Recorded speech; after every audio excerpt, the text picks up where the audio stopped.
Sarah Boone's trial is off to a bad start for both the prosecution and the defense. Make sure you watch to the end of the video so that you can learn the prosecution's #1 mistake in day one of the trial.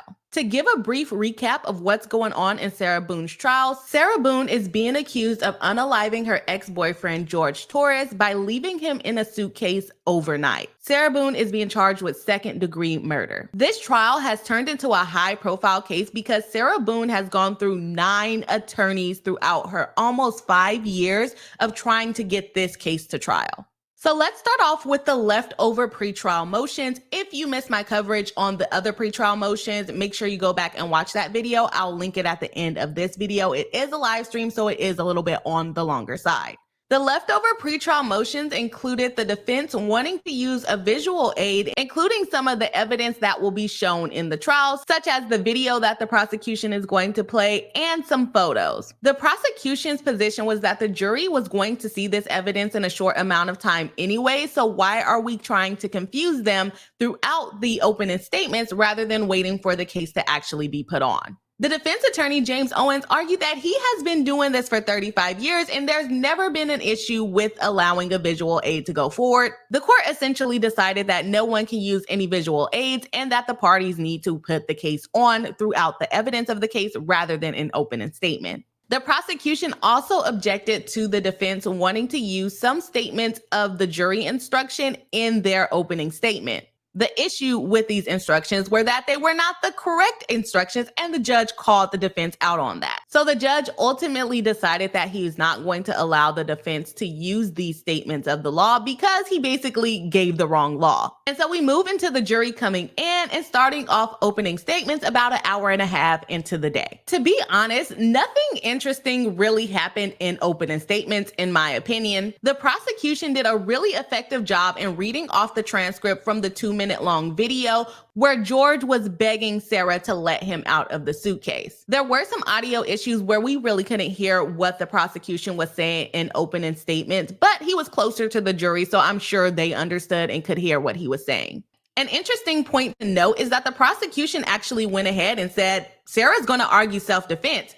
It's up to you, jury, to decide whether that self-defense was justified in the time that she locked him in the suitcase, rather than just thinking about the past incidences of abuse that could arise in the trial. In my opinion, there was nothing really attention-grabbing in the defense's opening statement. Of course, they said that Sarah Boone is going to argue the self-defense and that there had been a history of abuse and that she was afraid of George. But overall, the defense's opening statement was not memorable to me. And now we jump into our first witness of the trial. And honestly, this is the point where things start to go downhill, in my opinion. The first witness of the day was Juan Torres. Juan Torres is George Torres's brother. He testified that he has about 6 siblings altogether, and that he actually spoke to George a few hours before he died. He stated that he spoke to George on a regular basis, which typically was 1 time per week. He said on this day they had a regular conversation. He doesn't really remember the contents, but he does recall hearing Sarah in the background screaming and hollering about how George choked her. He never elaborated on whether Sarah was saying that George choked him that day or whether this choking happened previously in the relationship. He indicated that he could not tell whether either party was intoxicated at the time.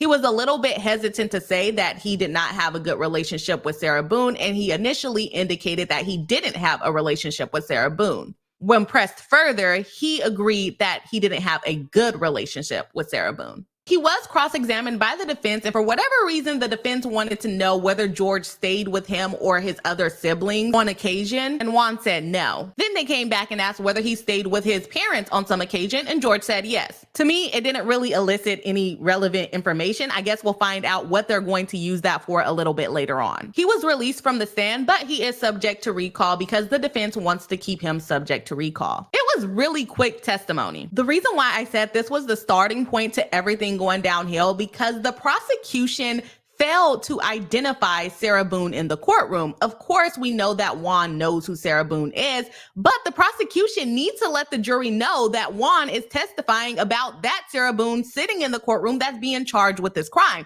They did not do that, and this mistake carried on until about the 6th witness.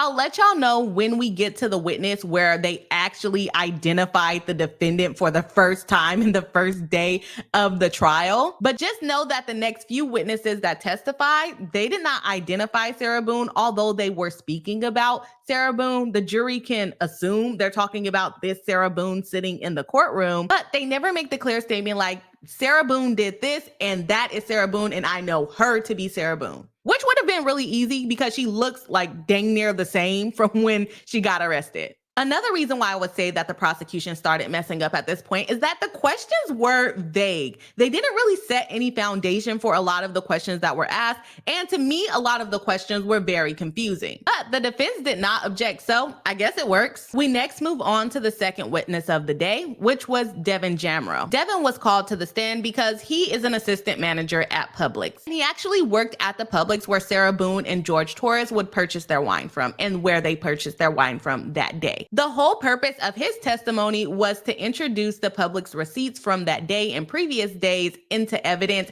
and also to enter the CCTV footage of Jorge going to the Publix that particular day. He was released from the witness stand and he's not subject to recall. And again, his testimony was really fast as well. We then move on to our third witness, Joan Williams. She was the 911 dispatcher. The whole purpose of her testimony was to enter the 911 call into evidence, but they didn't play it for some reason. She was released and also not subject to recall. And so we jump to our fourth witness of the day, and we're going really fast. This is all before lunch, I'm telling y'all. His name was Vincent, and I don't know how to say his last name, so I'm not even going to try here. He was the neighbor of Sarah Boone. He testified that he moved into the apartment complex sometime in 2019, and he had a roommate while he attended college. He indicated that he has classes and work at weird times of the day, so he didn't really interact much with Sarah Boone and George Torres, but he did often hear them arguing through the walls because the walls were thin. He also helped fix a guitar for a child in Sarah Boone's residence.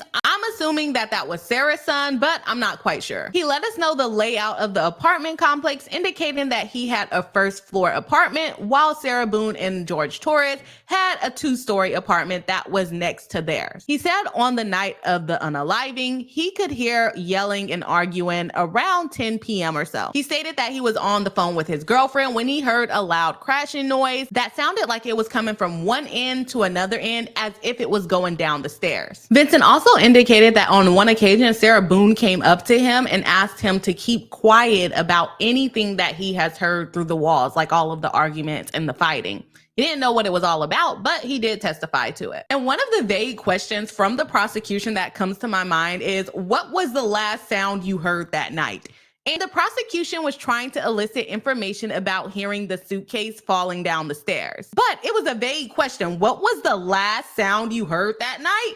That probably wasn't the last sound in total that he heard that night, but he did properly testify to it. But if I was the defense, I would have objected to that question, and they didn't. The defense did cross-examine him, and they oddly elicited the information that the neighbor knew both parties to be drunk pretty constantly. They then switched off attorneys, and Mr. Owens asked Vincent about his previous statements made to law enforcement. The prosecution tried to prematurely object to the statement as improper impeachment, and they went to sidebar to speak with the judge. The judge overruled that objection, and the defense proceeded with asking him the question about his prior statement. In my opinion, that was the wrong objection. It's not improper impeachment. I probably would have objected and said that this was an improper, inconsistent statement because he never showed the statement to the defendant in order to correct his testimony or not. Even after the objection being overruled, defense just kind of brushed over it. And Vincent was able to correct and say that he heard the louder argument around 10:30 or so at night. The prosecution did redirect and established that the sound from the suitcase came around 11:15 or so, quite a while after the initial argument that Vincent testified to. He was released from the witness stand, but the interesting part was that the defense tried to subject him to recall, which the prosecution objected to.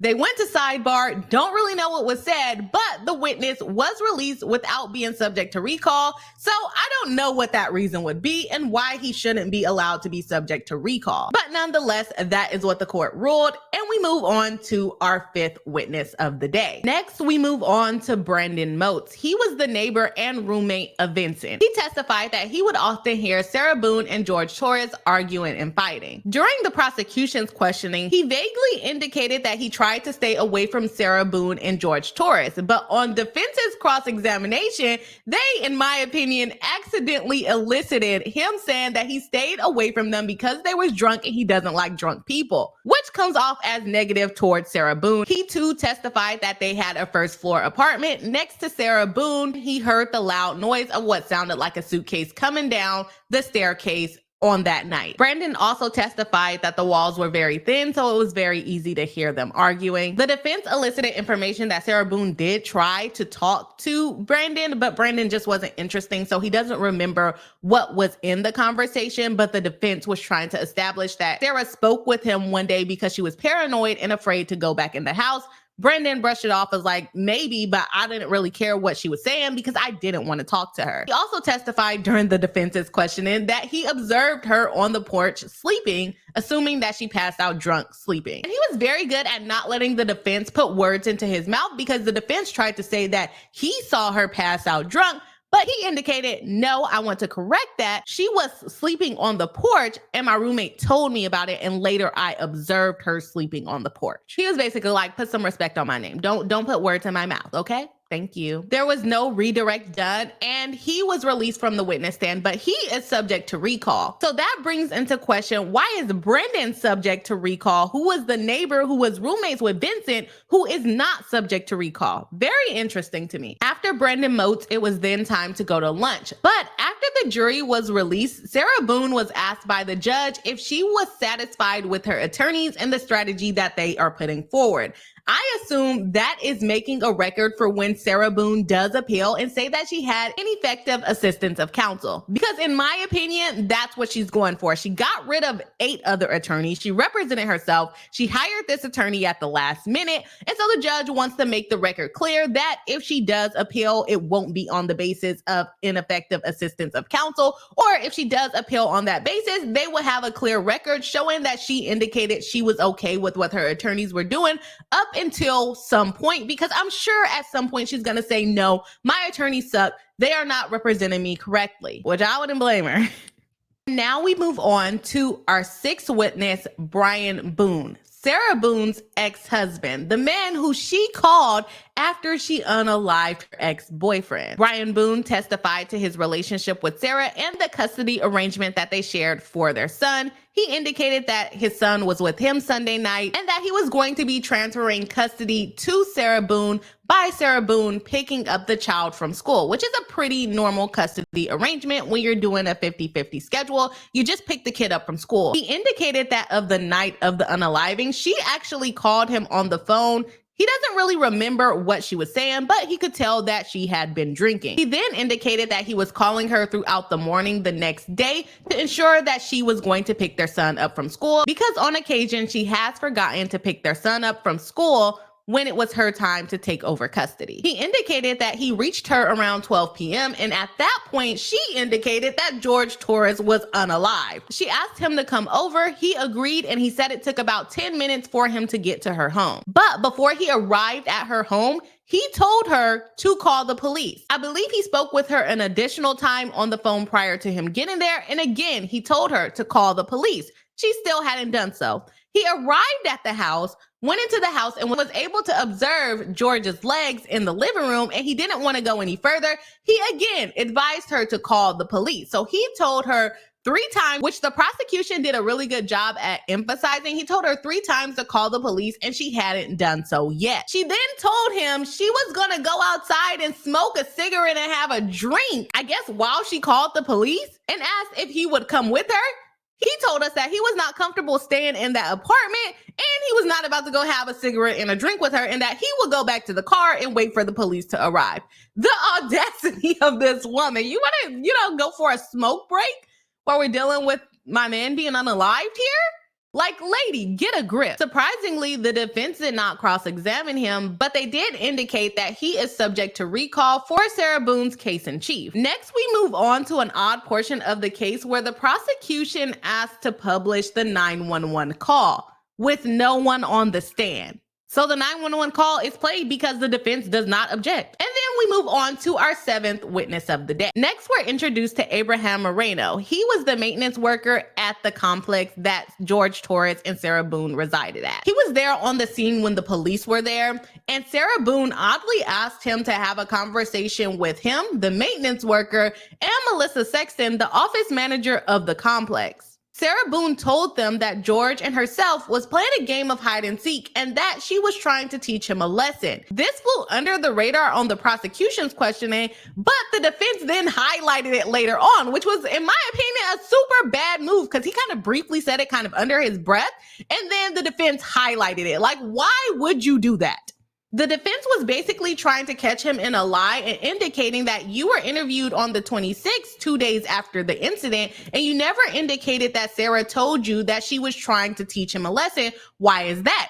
Abraham testified back and said, I did tell them that, maybe not in those exact words, but I did tell them that they were playing hide and seek and that she wanted to teach him a lesson, although it may not have been those exact words. The defense then tries to indicate some type of bias by eliciting information that Abraham Moreno actually knew George Torres because they were neighbors some time back. He indicated that George was a teenager and that he was an adult at the time and they lived about a block away. So he basically knew him as a neighborhood kid, and he considered him an acquaintance. The state did a good job on redirect in emphasizing that Abraham did not have any communication with George Torres until they moved into the apartment complex, indicating that they're not friends. Abraham just kind of knew George from the neighborhood, and it's not like they were hanging out in buddy-buddy. He was then released, but he is subject to recall as requested by the defense. And at this point, they just want to recall everybody, okay? And I just want to remind you that at no point has Sarah Boone been identified as the Sarah Boone that everyone is talking about. We are now on to our 8th witness, Kayla Rodriguez, who is a deputy sheriff with Orange County. She responded to the crime scene. She has been a sheriff with the department for 8 years now, and she testified to her training and that she got a bachelor's in criminal justice and then went through the training boot camp to become a deputy for the department. The purpose of her testimony was to admit the body cam footage, and she testified that when she turns on her body-worn camera, it doesn't show the audio for about the first minute of the recording, but it records back a minute, and then the audio basically comes on at the time that they turn on the recording. The videos basically show the deputy going inside the house, getting the dogs under the control, and briefly speaking with Sarah, trying to get her side of the story and what happened. Sarah emphasized that she did not do this on purpose. No one accused her of doing it on purpose. The defense did not cross-examine her, and she was released and not subject to recall, surprisingly. And then we move on to Don Martinez, another deputy with the sheriff's department. He has been a deputy with Orange County for 16 years, and he did 10 years as a police officer in New York prior to that. He also responded to the 911 call that day, and he also entered body cam footage. Now, y'all will be surprised to hear that the 9th witness of the day was the first witness to identify Sarah Boone as the person we have been talking about this entire time. First witness, 9th witness, second to last witness of the day, okay? And he entered more body cam footage of, again, the crime scene. It kind of overlapped with Kayla Rodriguez's body cam, so there's that. But as I emphasized in the beginning, the state did a really bad job at making sure the jury knew, like, yes, we are here for Sarah Boone, but is Sarah Boone this girl or is it somebody else that's not her? So yeah, 9th witness. We reach our last witness, Melissa Roughgarden, who was the crime scene investigator who took the pictures at the crime scene. She indicated that she was in the crime scene investigator's position for at least 4 years, and she has processed hundreds of crime scenes. She is now a biological scientist still working within the department. When she first arrived, she did a walkthrough of the apartment and was able to observe George Torres laying on the floor, I believe she said, in the dining room. The purpose of her testimony was to enter the photographs taken at the crime scene, the 2 wine bottles that were discovered in the trash can at the crime scene, the baseball bat, and the suitcase, indicating that she was the one that placed all of those items into evidence. She indicated that she was the one that worked with the detective to determine what needed to be taken into evidence and what needed to have pictures taken of it, but the detective was the ultimate decision maker in everything that they collected as evidence. When we moved on to the defense's cross-examination, they basically tried to make her responsible for for everything. They asked her, why didn't you get DNA for the blood that was found on the documents that were found in the suitcase? Could it have been any other person's blood? Why didn't you get fiber samples from the bat to see if it was actually hit against the suitcase? Why do we need that? Sarah already admitted that she hit the suitcase. Is she going to now testify that she doesn't know, or that that's not the bat that she used to beat the man through the suitcase? Like, is that what the testimony is going to be? They asked her, why did you take a picture of the child's room? Because I'm taking pictures of the crime scene. I can take pictures of the whole entire apartment. Like, what is the purpose of this question, defense? She explained to the defense attorney again that she is not the ultimate decision maker. The detective decides that, and then the DNA samples are sent over to a different lab. They also tried to ask her why she didn't take pictures of individual holes in the wall in the photos, and she indicated that the holes are depicted in the full room photos. But no, they did not individually take pictures of holes in the wall. And again, is Sarah going to now try to argue that George punched a hole in the wall that day? Otherwise, it doesn't matter. If she didn't indicate that walls weren't being punched and that holes were not being put into walls that day, what would be the point of taking pictures of each individual hole in the wall if it's captured in the full picture? The prosecution did a good job at bringing it back regarding the blood on the documents that were in the suitcase, which I'm surprised he fit in the suitcase at all. But during the trial, I learned that he was in the suitcase along with other things like documents and hats and things of that nature. It wasn't full to the brim, but there were still things in it, which I would assume would make it definitely harder to get into the suitcase and would probably make it really uncomfortable in the suitcase. One other thing that she testified to was that the zipper on the suitcase did not have the actual zipper pull that would be manufactured with the suitcase. It actually had like some type of makeshift zip tie puller for the suitcase. The defense asked her, so this was the first time that you tested the suitcase? I was like, bro, what is your problem? What did she do to you? She just mentioned that it was hard to open, that it would be difficult to open because there was no zipper pull. But y'all are acting like she's the one on trial. The prosecution did a good job at bringing the testimony back regarding the blood on the documents, indicating that George Torres was bleeding from his mouth and his nose, and they observed other injuries on his body. The crime scene technician indicated that Sarah did not have any open wounds or any injuries at all that were discovered in taking the pictures of Sarah that day. She was then released from the stand, of course, subject to recall by the defense. So as you can see, day one of the trial was a roller coaster, and we surprisingly got through 10 witnesses. I don't think that the prosecution is doing a really good job at identifying the actual Sarah Boone that we're talking about, but hopefully they will correct that throughout the rest of the trial, which they did with Don Martinez and Melissa Roughgarden. I also hope that the prosecution asks more detailed questions rather than being vague, and maybe the defense should start objecting to the fact that the prosecution is not laying foundation and the jury is probably confused as heck. Make sure y'all let me know your thoughts down in the comments and drop a B emoji if you made it all the way to the end. If you're new here, make sure that you subscribe because you made it all the way to the end, so it must be okay, right? I'll see y'all all in the next video. Bye.